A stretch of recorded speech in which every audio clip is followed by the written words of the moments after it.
et Anne et Jean-Philippe et Myriam. C'est une grande bénédiction, toujours, quand nous sommes ensemble. Aujourd'hui, il fait tellement beau,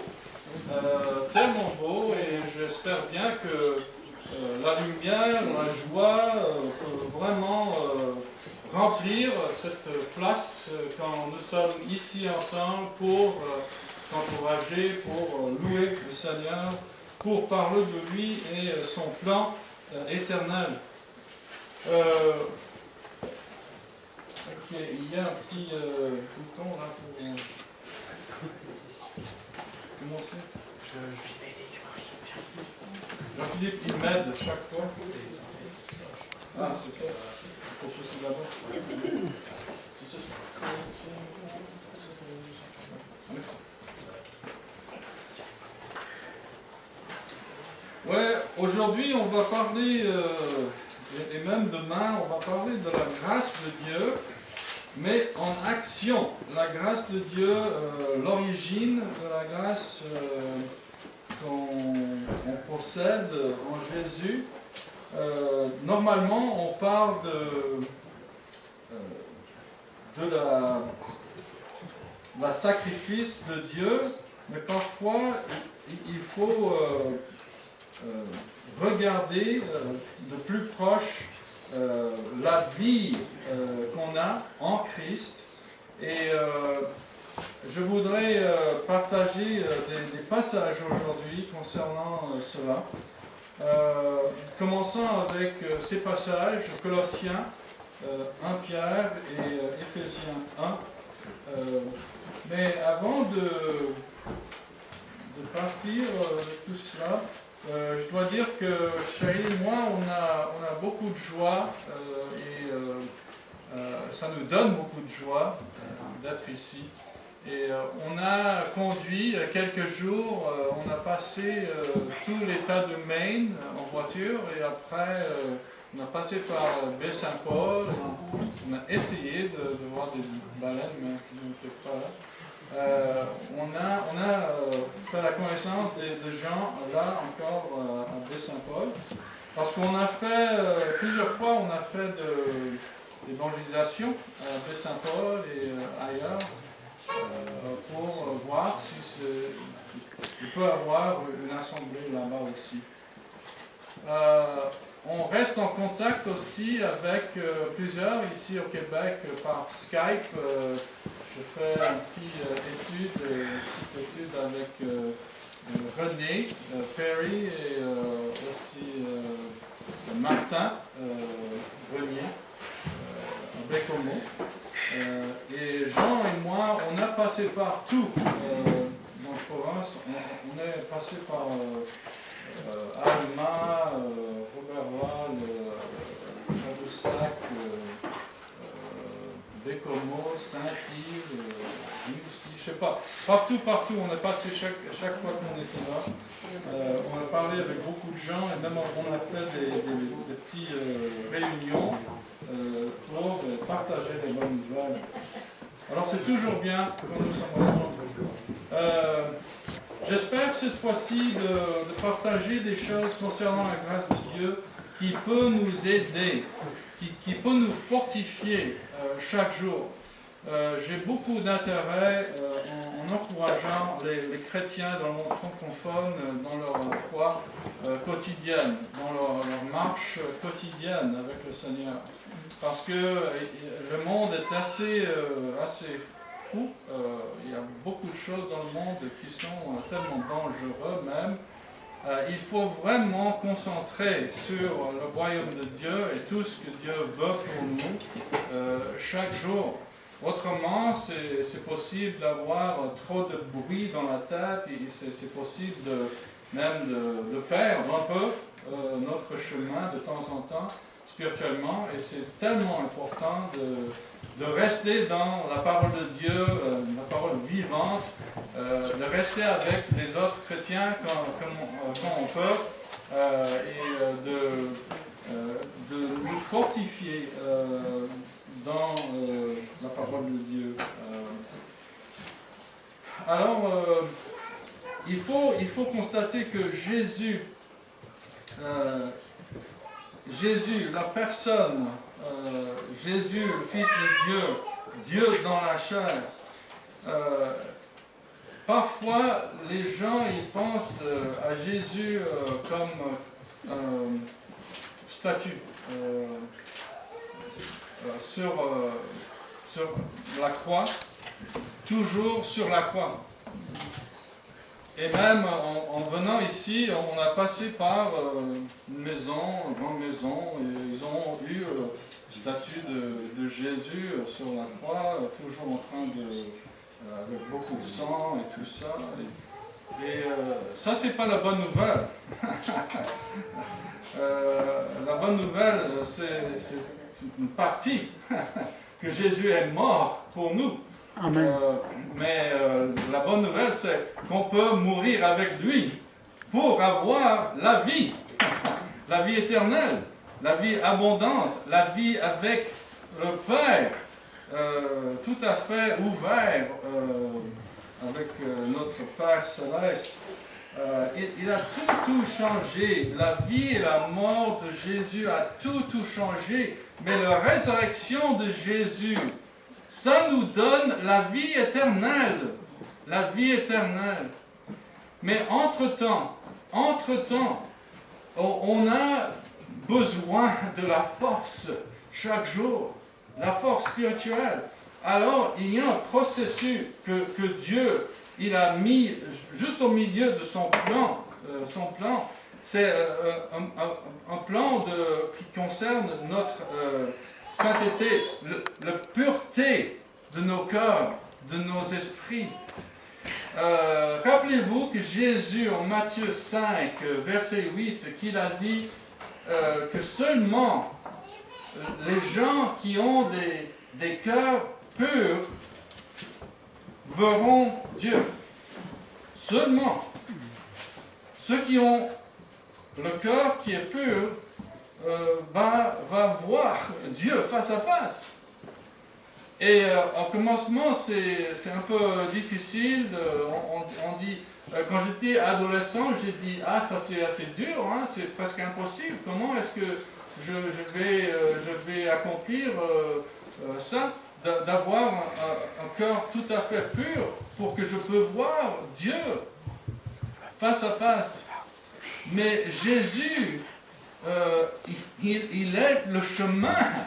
Il est le chemin. Il a fait ce qu'il en faut pour avoir le cœur pur.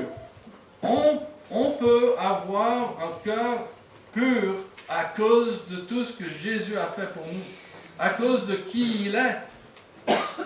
Il est Dieu dans la chair, venant pour pas seulement nous montrer la voie, la bonne voie, mais pour être la bonne voie. Il l'a fait pour nous. Il a fait pour nous la sainteté, la pureté. C'est à nous à cause de ce que Jésus a fait pour nous. Et ça commence avec la grâce. Ça commence avec la grâce. Sans la grâce de Dieu, sans l'amour de Dieu qui l'a motivé en faisant tous, avant de créer tout l'univers, il a pensé à toi. Avant de créer tout ce qui existe, il a pensé à toi. Ouais, il a pensé exactement ce qu'il en faut. Que Jésus va faire le chemin pour nous d'être encore une fois vraiment à son image. Et il a dit que nous sommes créés à son image. Ouais. Mais le péché a fait quelque chose de mauvais, tout raté. Alors, il a fait le chemin, la bonne voie, pour qu'on puisse avoir la pureté de cœur qu'il en faut pour rester tout proche de lui.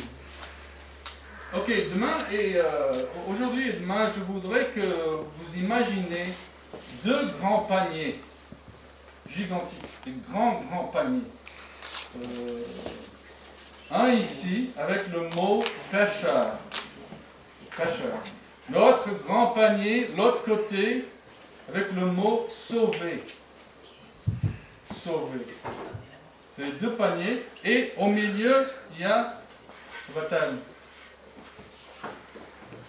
La mort.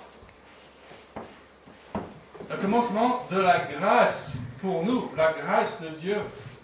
Et Romains 6 commence, Paul il commence en disant vous avez oublié que quand vous étiez baptisés, vous étiez unifiés avec Jésus-Christ, vous étiez morts avec Christ pour que maintenant vous êtes ressuscités et vous avez la pureté venant de Dieu, pas de vous-même. Ah, bon. Et je dois chercher mon guitare maintenant. Il faut pas. This is my ticket. J'ai un billet pour quelque chose. Ça marche? Allô? Ok. Oh. Parce que c'est trop. C'est trop, ça va? Ça va? Oui, très bien. C'est mieux là-bas? Ok. Ok. Ouais, demain, on va parler de pécheur ou sauvé. Mais aujourd'hui, on commence en parlant de la grâce qui sauve par la nature de Dieu. Jésus, quand il est venu sur la terre, il était plein de quoi? De grâce. Merci. De grâce et de vérité. Il était tout à fait, il était plein de divinité de Dieu. Et l'apôtre Paul, il en parle plusieurs fois, qu'il était, et Pierre aussi, que la divinité de Dieu est tout à fait en Christ. Alors, c'est pour ça qu'on parle on utilise le même mot, même en grec, dans le Nouveau Testament, ça veut dire nous sommes baptisés en Christ, parce que la pureté c'est seulement en Christ. On peut vraiment plaire au Père seulement en Christ. Tout ce qui est bon, toute la nature et le caractère de Dieu, on trouve en Christ. Et c'est pour ça qu'on veut être unis avec Christ. On veut être en Christ. Comme les apôtres ont parlé. Alors, si vous avez une Bible, il faut regarder tout de suite avec moi Colossiens 1. Colossiens 1. Même Colossiens 2 et 3, mais on n'a pas assez de temps.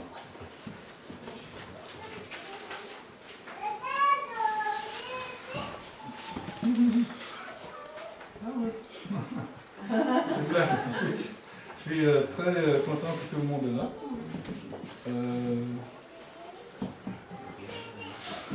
Ok, verset 6.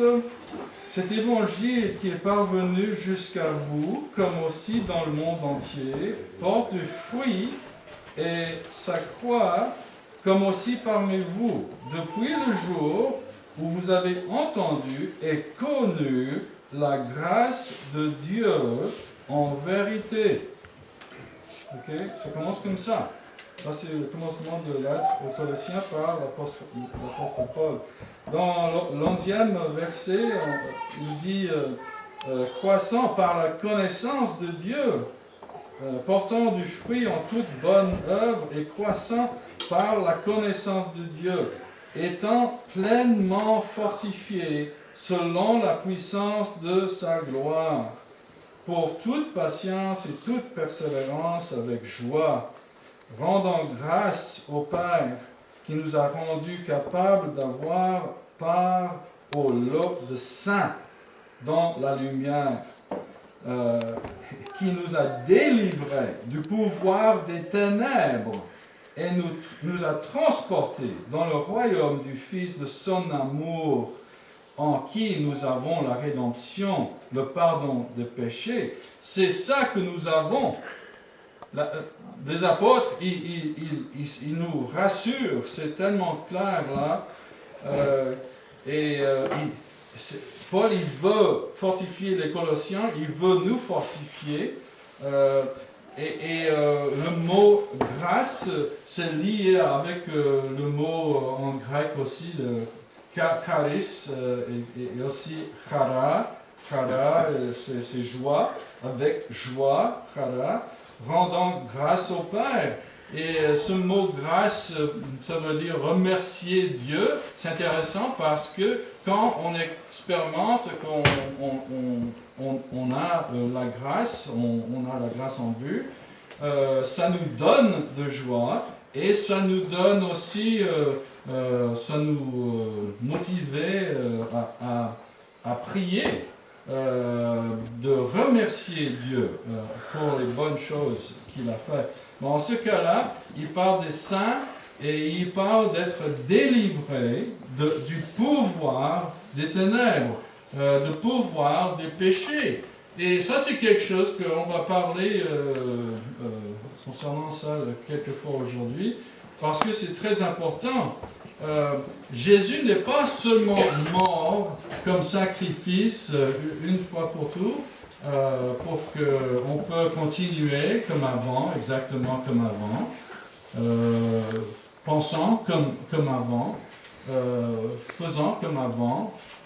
C'est pour ça qu'on dit, Jésus a dit à Nicodème que c'est la nouvelle vie, c'est d'être né, encore une fois, nouvelle-né, parce que c'est un commencement tout à fait, un commencement nouveau. On était transportés,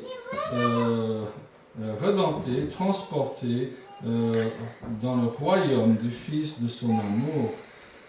J'aime aussi qu'il utilise cette phrase, le Fils de son amour, parce que c'est ça que Jésus, il nous montre dans son caractère, dans son comportement chaque jour.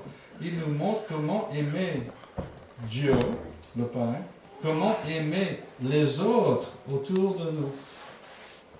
C'est ça qu'il nous montre avec sa vie sainte. C'est ça que la sainteté, c'est pour ça, c'est pas pour quelque chose d'autre. La sainteté, c'est le saint amour de Dieu qui est venu en Jésus-Christ.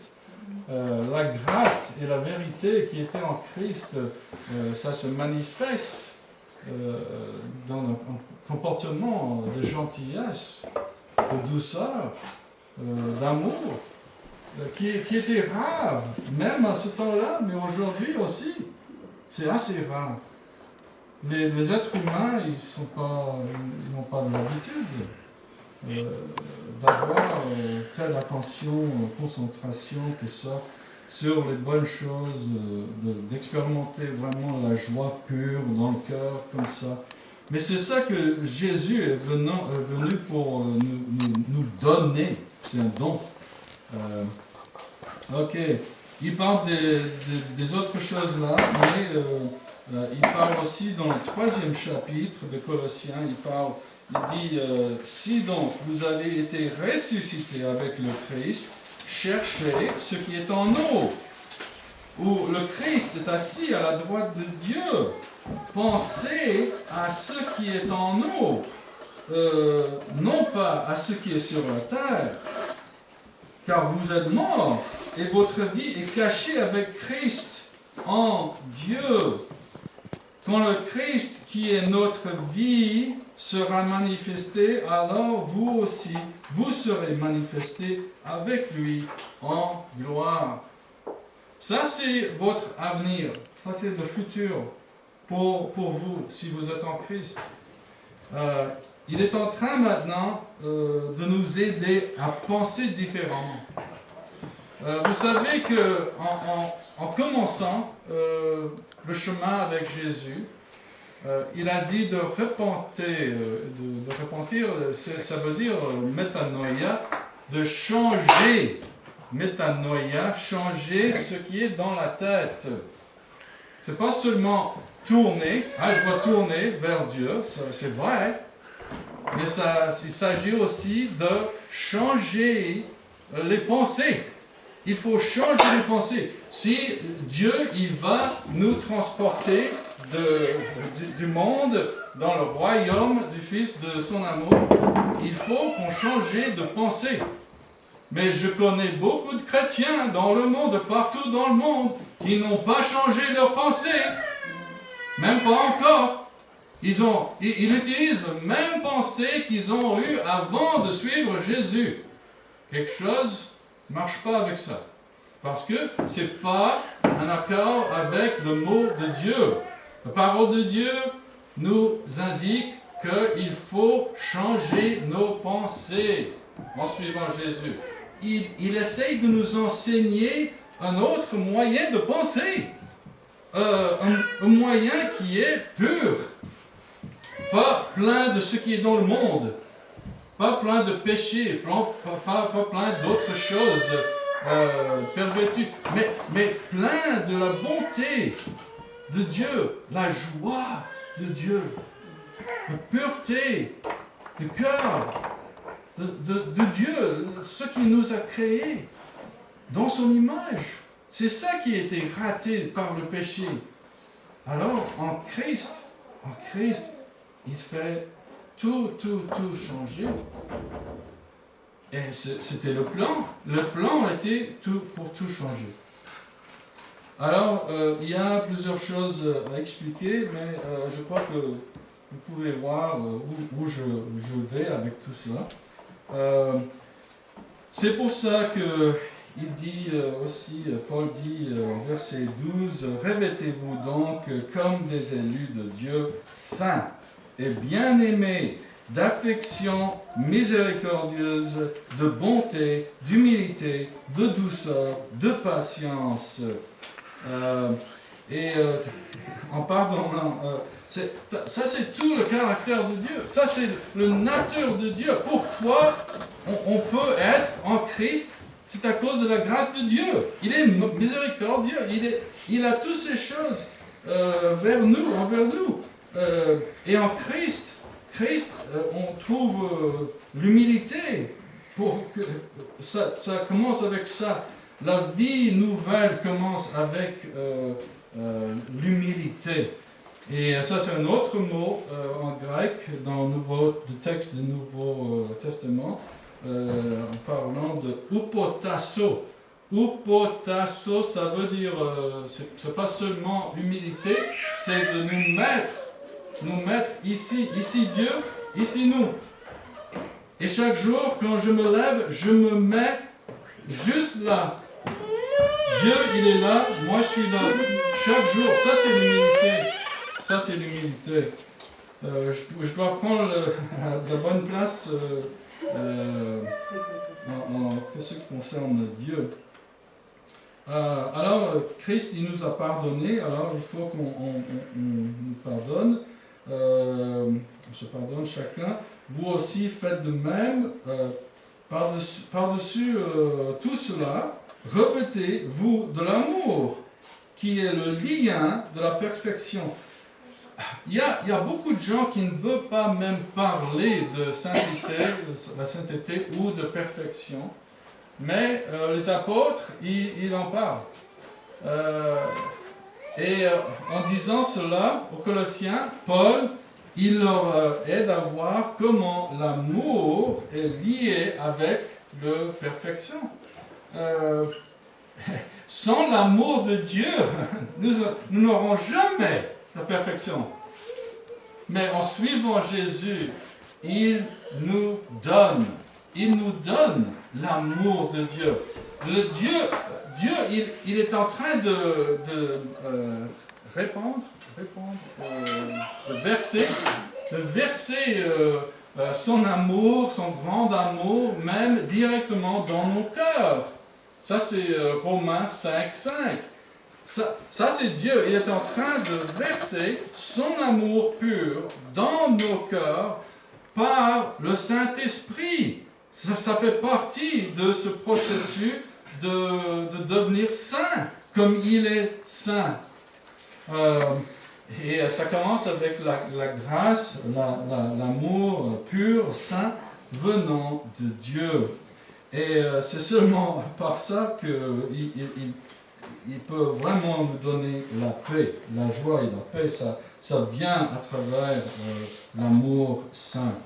Alors, regardez avec moi 1 Pierre, le premier chapitre, 1 Pierre 1. Si vous l'avez. Et on a seulement assez de temps pour regarder quelques versets, mais il nous explique beaucoup.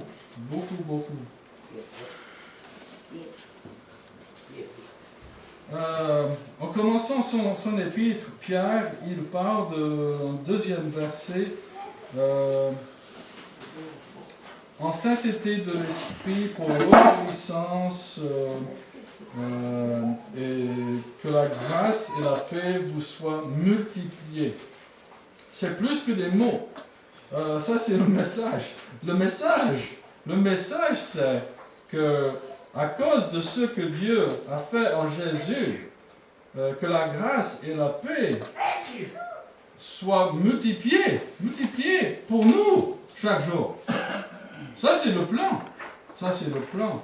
Alors, je dis tout cela parce que parfois, on ne pense pas les mêmes pensées que Jésus chaque jour et on n'a pas les mêmes résultats que Jésus chaque jour. On doit apprendre de lui des choses tellement importantes et parce qu'il veut multiplier la grâce et la paix dans nos vies.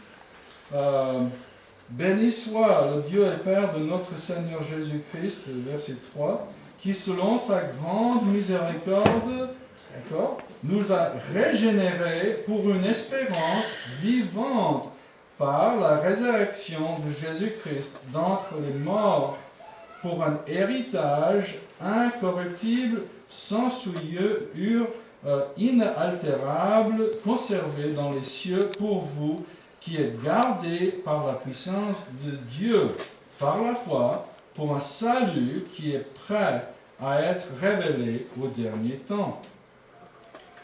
Il parle des autres choses, mais si un peu plus loin, on peut voir, parlant de Saint-Esprit encore, il dit, verset 13, « C'est pourquoi, ayant saint les reins de votre intelligence, étant sobre, espérez parfaitement dans la grâce qui vous sera apportée à la révélation de Jésus-Christ comme des enfants d'obéissance.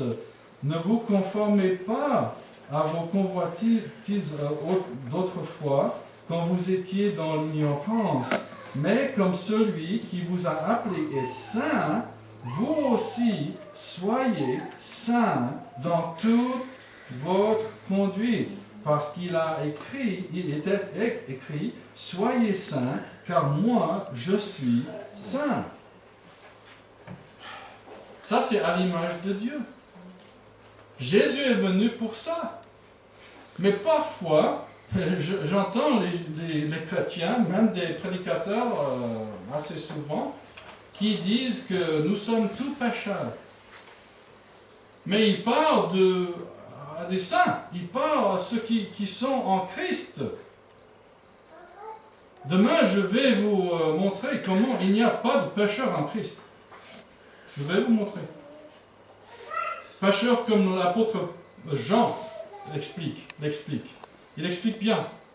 Il y a un peu de confusion, mais il explique bien. Et même Pierre, il explique très bien aussi. Les apôtres, ils sont tout à fait clairs en tout cela. Soyez saints, car moi je suis saint. Jésus est le chemin. Il est le chemin. Le chemin de la vie. Il est Dieu dans la chair. Il est la justice. Il est la grâce. Il est l'amour pur. C'est lui. Dieu est amour. Un amour saint, pas comme sur la terre. Un amour saint.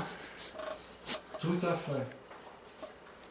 Parfois, on a des difficultés. Je crois qu'il y a rationnel, des raisons. On a des raisons. On a nos raisons pour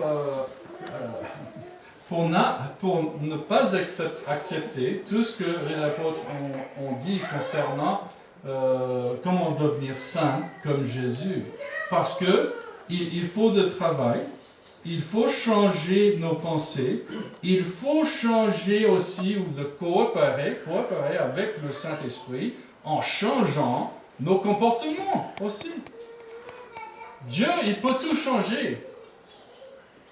En nous, il peut tout changer.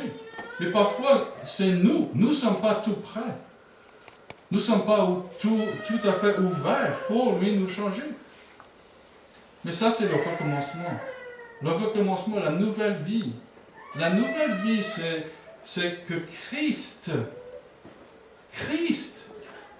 pas moi, mais Christ, qui vit en moi. C'est Christ en moi, c'est pas moi. Je suis mort. L'apôtre Paul, il nous dit. Et il en parle au Romains 6 aussi, en détail. Nous sommes morts avec Christ pour être cachés en Christ, vivant tout à fait ouvert au Père, à cause de la puissance, le plan de grâce venant de Dieu en Jésus-Christ. On va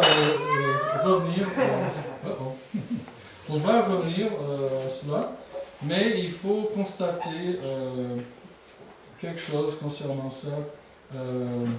Ces mots, on ne peut pas ignorer ces mots. Soyez saints, car moi, je suis saint. Ça veut dire que chacun ici doit changer. Ouais, de plus en plus. Pas un peu. Ah oui, j'ai changé un peu pendant les 3 années après que j'étais baptisé. Ouais, j'ai changé certaines choses. Ouais. Mais non, c'est un processus qui continue jusqu'à le temps que nous sommes face à face avec Jésus. Et à ce point-là, nous serons comme lui. C'est ça que les apôtres ont dit. Mais pour maintenant, pourtant, nous sommes dans le processus de la sainteté avec le Saint-Esprit. Il est en train de nous sanctifier. Ce n'est pas quelque chose de théorie, c'est quelque chose de réel. Et ça veut dire que mes pensées, ils doivent changer. Même mes sentiments. Certaines idées. Comment j'utilise mon temps. Comment je traite les autres. J'agis concernant des autres. Tout ça doit changer, être changé par la puissance et la nature divine de Dieu. L'apôtre Pierre, il en parle de tout cela dans ce passage. Mais aussi, il parle de « ayant purifié vos âmes par l'obéissance à la vérité ». Ça, c'est 22. « Pour avoir une affection fraternelle sans hypocrisie, aimez-vous l'un l'autre ardemment, d'un cœur pur. » Vous savez pourquoi c'est si difficile d'aimer les autres chrétiens? C'est pas seulement parce qu'ils sont un peu dingues. De temps en temps, ils font des bêtises et tout ça. C'est pas ça. Parce que on fait. Mais même avec toutes nos différences, il faut avoir le cœur pur pour aimer les autres comme Jésus. Si j'ai des autres pensées, je me dis, il a des problèmes, elle a des problèmes, moi je n'aime pas ça, je ne veux pas faire ça, blablabla, tout négatif, mais c'est pas ça qu'on apprend de Jésus. Ayant purifié vos âmes par l'obéissance à la vérité, la parole sainte, d'un cœur pur. vous qui êtes régénérés, non par une semence corruptible, mais par une semence incorruptible, par la vivante et permanente parole de Dieu. Alors, on parle de la sainteté. Je voudrais tout simplement constater d'autres choses. La pureté dans le cœur produit de pouvoir dans la vie. Parfois, on pense qu'on ne peut pas vraiment surmonter certaines choses. Ça vous est arrivé avant? Il y a des choses qui sont avant que nous sommes morts avec Jésus, qui reviennent de temps en temps. Et parfois, il faut vraiment accepter que la pureté dans le cœur, ça peut produire le pouvoir qu'il en faut pour prendre les bonnes décisions, pour avoir le courage de dire non, pour avoir le courage de dire oui dans certaines instances aussi. Le courage et la grâce que Jésus nous a montré dans sa vie quotidienne.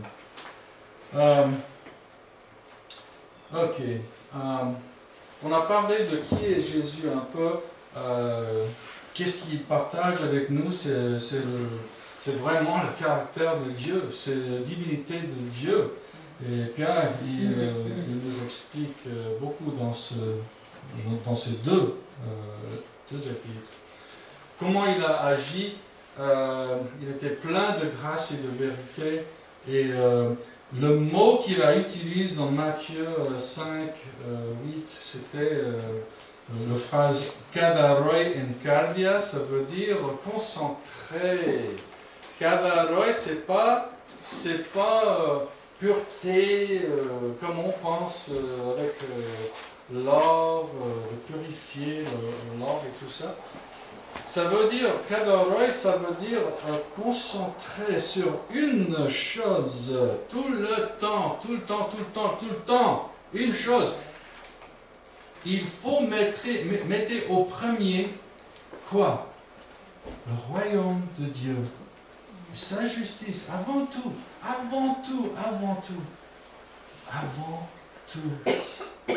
C'est ça qui nous aide à emmener le pureté dans le cœur.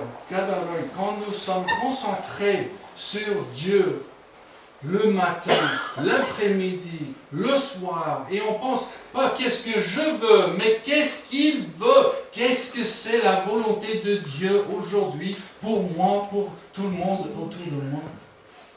Il faut demander les questions que Jésus lui-même a demandées. Qu'est-ce que le Père, il veut? Alors ça concerne le vouloir et les autres choses qu'on va en parler cet après-midi. Mais je voudrais que ces choses vous aident. J'espère bien qu'ils vous aident dans la vie quotidienne. Parce qu'il faut vraiment concentrer sur le pain et les choses du royaume éternel pendant la journée pour avoir le cœur pur. Pureté, c'est priorité dans la vie quotidienne pour Jésus. Et c'est pour nous. C'est ça qu'il veut pour nous. On est presque là? Ok. Ok. Il y a plusieurs choses qu'on peut regarder en Romains et on va les traiter un peu plus tard. Mais j'espère que ça vous donne des choses pour contempler. Je vous demande de prier concernant ces choses aussi dans ta vie quotidienne. Merci. Que Dieu vous bénisse.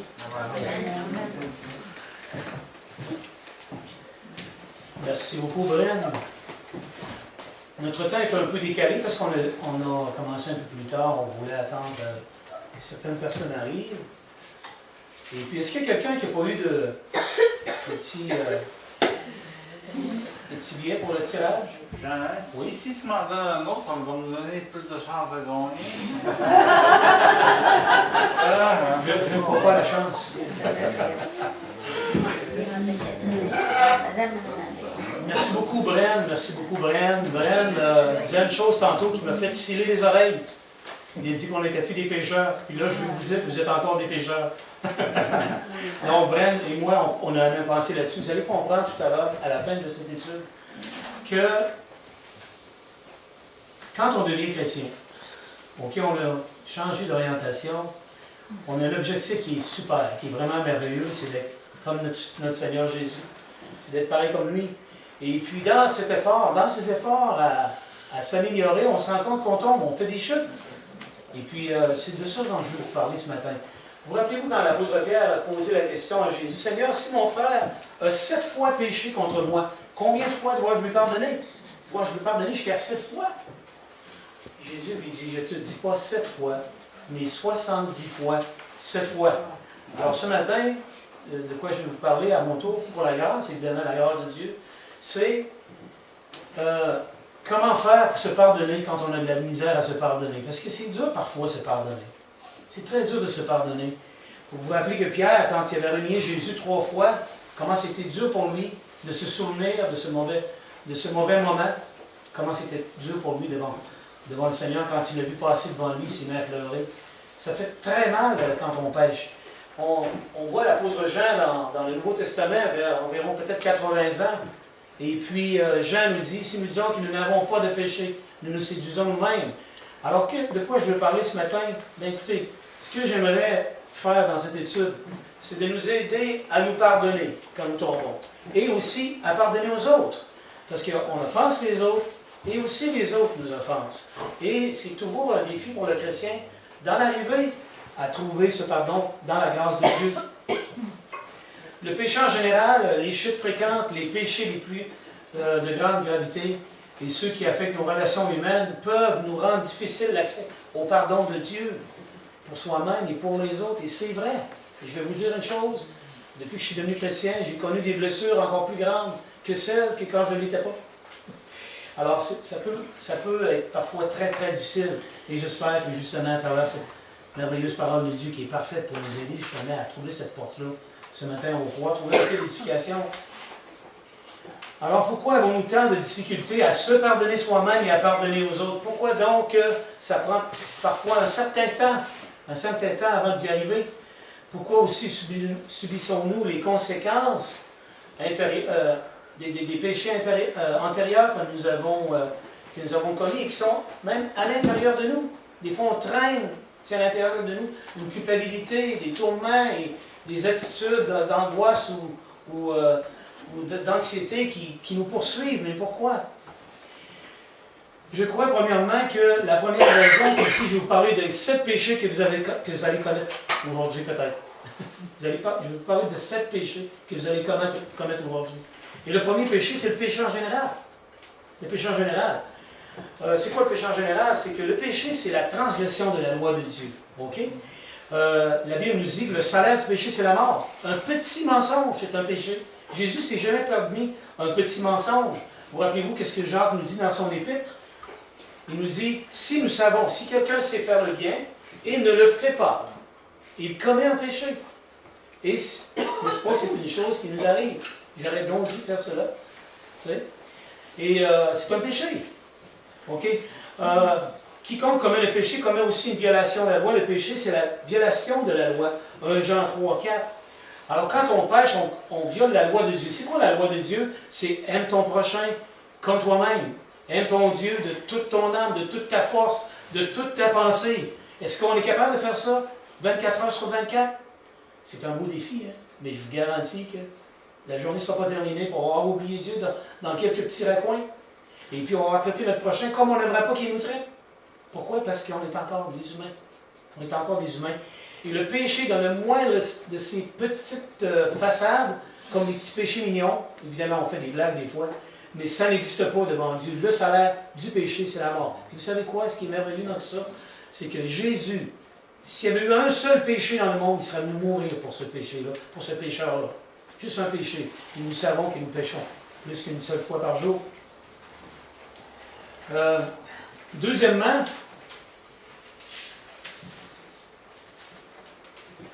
nous avons la misère à nous pardonner et à pardonner aux autres quand on se souvient des péchés graves de notre passé. Des fois, c'est dur de regarder en arrière et puis se mettre comme devant nous un mur d'humilité et d'humiliation, de se souvenir du mal qu'on a fait avant de devenir chrétien. Je parle ici. Si vous êtes chrétien, du moins dans une certaine pensée, vous savez bien qu'il y a des choses qu'on a faites qui étaient plus graves que d'autres, qu'on ne ferait pas aujourd'hui parce qu'on aurait beaucoup de misère à se pardonner. Alors le passé nous suit. Car lorsque vous étiez esclaves du péché, vous étiez libres à l'égard de la justice. Quels fruits portiez-vous alors? Des fruits dont vous avez honte maintenant, car leur fin c'est la mort. Romains 6, 20 à 21, l'apôtre Paul dit ça aux chrétiens qui avaient changé leur vie, il leur dit maintenant, marchez droitement. Mais il leur dit, vous rappelez-vous les péchés dont vous aviez honte autrefois, que vous ne commettez plus aujourd'hui? L'apôtre Paul, quand on parle de l'apôtre Paul, on parle de l'élite, l'homme le plus performant du temps du Nouveau Testament, après Jean-Baptiste, après Jésus évidemment, il a vécu après eux autres, mais c'est l'apôtre le plus performant. Regardez ce qu'il dit de lui-même. Il dit, car lorsque, excusez-moi, je suis moi le moindre des apôtres, je ne mérite pas d'être appelé apôtre, parce que j'ai persécuté l'Église de Dieu. Paul se souvient de ça. Il se souvient d'avoir été un persécuteur de l'Église de Dieu. Il a mis à mort Étienne, qui ressemblait à un ange. Ça devait être dur de penser à ça à l'occasion. Et plus tard, il